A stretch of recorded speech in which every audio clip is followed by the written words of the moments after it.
Hi, I'm Cailen Ascher, and welcome to the Clarity Confessions, the place where entrepreneurs reveal their business secrets and share their wisdom. And today we are joined by Alex Jamieson. She is an author, a podcast host, chef, and a rock star mama bear, and she coaches women going through big life shakeups on the topics of self-care, nutrition, pleasure, and mastering a positive mindset in order to help them create the energy and peace they desire in their bodies, so that they can be resilient and effective and happy in their lives. Such important work. And you may have seen her on CNN, Fox News, Oprah, or in the Oscar-nominated documentary, Super Size Me. And I did see you there. That was an awesome documentary. I was recommending it around to everyone after I watched it. So Alex, thank you so much for being here and making the time to be on the show.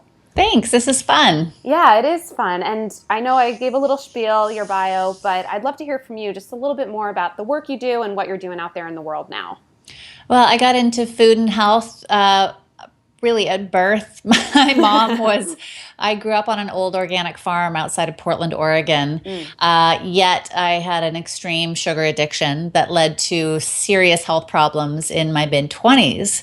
So around the age of 25, I had to completely redo how I was living because it was either eat well or Prozac and painkillers. Those were my options. So I went down the eat well path and it worked. And that led me to veganism and co-creating Super Size Me. And now I've just written my fourth book, Women, Food, and Desire, where I talk about women's bodies, our relationship with food, cravings, desires, these really complicated topics about food, sex, pleasure, body image. And I go into it in hardcore detail. Some steamy details in there. And I podcast and blog about these topics as well. Awesome. Yeah, such important topics. And I think especially women, we all have body issues. I think no matter how sane and centered you are, there's always something around the issue of food and our bodies. It's so important to have a voice, someone out there like you who's just kind of pulling back the curtain, sharing your experience and helping other women, move through their journey as well. So as an icebreaker, and I know I sent you these in advance, we have some rapid fire clarity questions. Are you ready for them? Great. I'm ready. Okay. So is your business aligned with your purpose? Oh, yeah. It would have to be. I got to say, to be an entrepreneur for longer than a couple of years, you got to be passionate about it. I totally agree. And describe your purpose in 10 words or less. My purpose is to help women feel good and feel great in their body and about their body. That's a good one. When did you find this purposeful business of yours? It's been an evolution, but I've been in this work for about 16 years. Okay. So I'm still doing this. It just evolved. Yeah. It's a daily practice, right? Yeah. And how did you find it? Self-discovery, the library, where so many good things are discovered. Do you remember having a moment that when you found it? When it first came to my health, I remember being in the library looking at all these books and realizing I could eat differently to be healthy. Little light bulb. That was the first light bulb. Yeah. And then later on, just a few years ago, I realized I need to eat meat again to be healthy. And then not long after that, I was like, oh, I have a body that deserves pleasure. So there's a lot of light bulb moments along the way. Yeah, I think the longer you stick with anything, you realize that things do evolve over time. And being in the place where you accept that and go with it is such an important thing for everyone and people in business, entrepreneurs too. So we've got a couple more here. What is the best thing about being an entrepreneur? Freedom. Yeah. And what is the worst thing? Freedom. Yeah. So many people do that. Their best thing is their worst thing. There's always two edges to that sword. Yeah. And lastly, what is the one word that you feel sums up your life's purpose? One word. Man, did I answer this before? You did. You put a good one. Should I hint it to you? What is it? Empowerment. Empowerment. Yeah, I mean it's agency, it's empowerment, it's freedom. It's feeling like you can call the shots in your own life. That's a good one. And so now we'll kind of flesh out all those little topics that we hit on. And just in talking to you and spending some time on your website and seeing the stuff that you're doing out there in the world, it really seems to me that you're on a mission. It's not just, oh, this is a business. You have a mission, a purpose behind it. Yeah. And I'd love to hear your advice for all those passionate people out there who feel that they have a purpose and a mission. How do you tame that and channel that into a business? You got to have community. You got to have really good community that's going to honor your path and get you back on track at the same time. And those are special, special friends and coaches, right? People who really honor and they see the bigger vision. And when you get off track and get all crazy, they're like, all right, back to what you said you wanted to do. Yeah. They mirror your best self and they lovingly help you through your biggest challenges. Yeah, I totally agree. The community aspect is so key, and not just friends and family, but also people that understand the business end of things too. That you can kind of keep you on track when your friends and family maybe don't quite get what you're doing. They love you, but they don't get it, and you need those people also who balance and give you perspective. Like, no, that's what it takes to build a business. You're not off track here. It's tough, it's hard, and keep going. Yeah, it is. It is tough and it's hard and it's wonderful. So luckily my partner, my fiance, is incredibly supportive, even though he's not an entrepreneur right now. He has been in the past. Yeah. So he knows the trials and tribulations, and he's very good at reminding me. He actually reads stuff by big entrepreneurs, and he's like, the biggest guys in the business have lost and made millions. Yeah. They all have the same insecurities you do, so you're in good company. Yeah, you definitely need that sounding board, and I think when you are entrepreneurial, you tend to draw those people into your life. Same situation. My husband, he's not an entrepreneur, but he's very entrepreneurial minded and has done lots of real estate stuff, and it's nice to have someone who can kind of keep your feet on the ground when you might be spiraling out. And I think that's a good lesson for everyone. Like, make sure you find your people that you that can balance you. And like you said, mirror your best self and lovingly guide you back when you're hitting a low point. Right. So kind of going off in that tangent, what has been one of the biggest challenges that you've overcome as an entrepreneur? Going from vegan to non-vegan. I would imagine your community was probably vegan minded. Yeah, it was, at the time, I can't remember what my list size was, how many people were on my newsletter, but when I came out as no longer vegan, that week I lost about half the people in my community. But because of the way it all went down, and believe me, there was no plan around this. This is just how it all turned out. Thank you. That I had some friends with very big audiences who saw what was happening, because I was really, being viciously flamed online, and death threats, crazy stuff. Oh my gosh. And they stood up and put posts out on Facebook and said things to their community like, hey, look what's happening, and isn't this interesting and terrible, and what do you think? And I ended up gaining back a new community, even bigger than before. But it's really hard for us as entrepreneurs to change our own personal perspective on, like, let's say you've been teaching something or creating products in a certain vein for a while, and that's how you're defined. And then you realize this isn't working for me anymore. Yeah. And it's really scary, because you're like, what about my brand? And ultimately, I feel like when you figure out what's truest for yourself, the right people will find you. But that's such a hard lesson to sit with when people are leaving. Half of your list is leaving you. And it was actually a friend from the vegan community who first posed that question to me. She's actually, she's one of the people who unfriended me both in real life and on Facebook when I was no longer vegan. She said, I was telling her, like, gosh, all these things are happening with my body, and I can't fix it with the vegan framework anymore. And she said, well, what about your brand? And I said, what about my body? Yeah. It's like, my body is suffering. that's probably more important. Yeah, there's not going to be a brand if you're not here behind it. So Right. Right.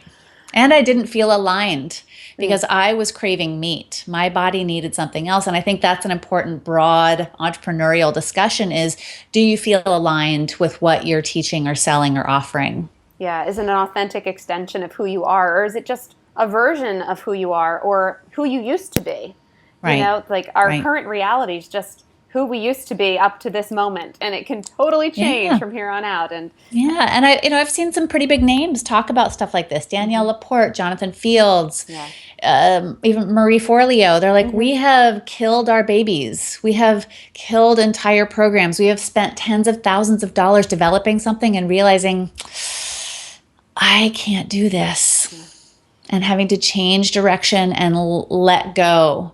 And that can be a challenging thing to do. It takes a lot of bravery. It takes a lot of ovaries to do that. it does. But ultimately, I feel like once you get through the thick of that, you realize why you went through it and what the big new thing is for you. Like there's always something waiting beyond that. It's never like you're working through all this, going through all this stuff, and then it's just like, oh, things are worse now. There's always an upside. Right. Right. Right. You will survive. I mean, make sure you can pay the rent. Yes. But yeah. Get a bridge job if you need to, but don't give up on your dreams. absolutely. Man, you know what? And no shame in that, ever. No shame in doing good, honest work to provide for you and yours. Doesn't matter if you make it working for somebody else or by yourself. It really doesn't. Yeah.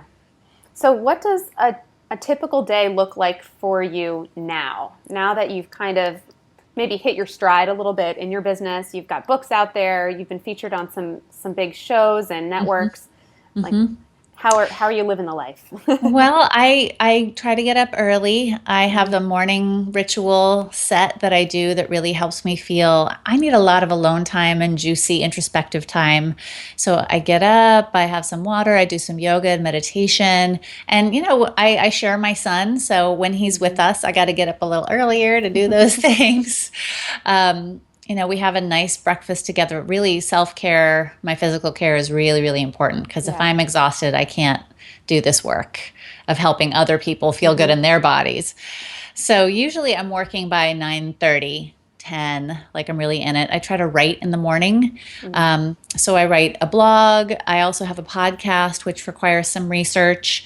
I am creating products and I'm selling programs. So I do a lot of podcast interviews. I'm out there making connections and building relationships with other people who are also, online health experts. Yeah. How can we support each other? Is this someone I want to interview at some point? It's a lot of relationship building. And then I'm also I read and write a lot. And some of that makes it to the website and some of it doesn't. Yeah. That's another time when you realize, should I scrap this or should I share this? Yeah. Yeah. No, it is interesting, mentioning how much time is spent with community building and writing. I think that goes, whether you're an author or not, when you're an online entrepreneur, you spend so much time in the community building phases and the content creation. And it's not something people necessarily picture when they come into this. They I don't know, picture traveling and and spending their time in these glamorous ways. And honestly, those are the most fulfilling moments when you're really building relationships with people and you're sharing your experiences and your advice in a way that you think will be meaningful for others. That's really what I enjoy. And Right. But it's not necessarily the picture people have in their minds. So I appreciate you giving us a little glimpse into your world. Do you still work with clients or have you moved out of that? I do. I have a few VIP clients. I also host a few group programs a year, a big Cravings cleanse program, and then a smaller mentorship program that's more high touch, and then a few one-on-one VIP clients. It is nice to stay connected with your community and get that feedback firsthand. I've noticed so many entrepreneurs are pulling themselves completely out of it. Once their community gets to a certain size, they no longer work one-on-one. And I know I would miss it. I would miss spending that time with my people. I know the way their businesses are structured, sometimes it doesn't even allow for that time. But Right. it's nice to hear that you've kept that as part of the program for now, at least. Yeah, I have. I still really love it. I can't do, 20 clients at a time the way I used to, Yeah. but to have a handful, it's really rewarding. Yeah, it keeps you in touch. Hmm. And just, I guess, closing up here. I know we're getting on to our 20-minute time, but what does the future hold for you? Like what's on your agenda coming up for 2016? Well, I think I have another book brewing. Oh, nice. Yeah, I'm also going to create a book club guide for the last book, Women, Food, and Desire. Mm. Actually, as a way to help readers use the book in a different way, and as a way to help other health coaches use book clubs to get new clients. So I Oh, thought nice. with the same content, I could help readers and budding health coaches to learn how to create community around a Hmm. single topic. So I'm working on that this fall. Oh, that's awesome. I think that's a good lesson to take away. Like, stick with what you've already created and see what new things you can add or change or tweak, Yeah. and make it available in a new way to people. I think so often we think we have to start from scratch when we're doing Hmm. something new. And I just recently did this. I turned an online product that was very hands off into a coaching program that was very hands on, and it's working so much better. It doesn't feel clunky, and Mm. it's nice to move through the process with the people. And so I recommend that to everyone. Look at what you've already created and see if there's a way to work with it already. It'll save you a lot of time. Nice.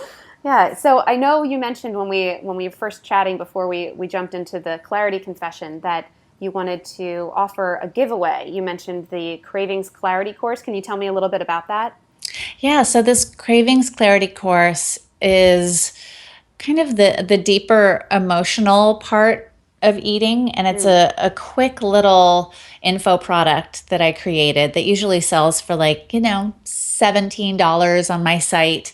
And but it takes the user through looking at what your cravings are and what they might actually mean, Oh, like interesting. not Okay. just on a food level, but really on the deeper emotional level. That's So fascinating. it's a great little program. Cool. So if you guys are interested in entering for a chance to win that and get some clarity around your cravings and what they are telling you, head on over to the Facebook group and post a comment, post your favorite takeaway from our interview. There's been a lot of them. So I know if there's a whole bunch, just list them all. I'll read through them, and we'll select a winner so someone can enjoy that nice offering from Alex. And I guess lastly, just closing up, let people know where they can find you. What's your website? So the best place to go is alexandrajamieson.com.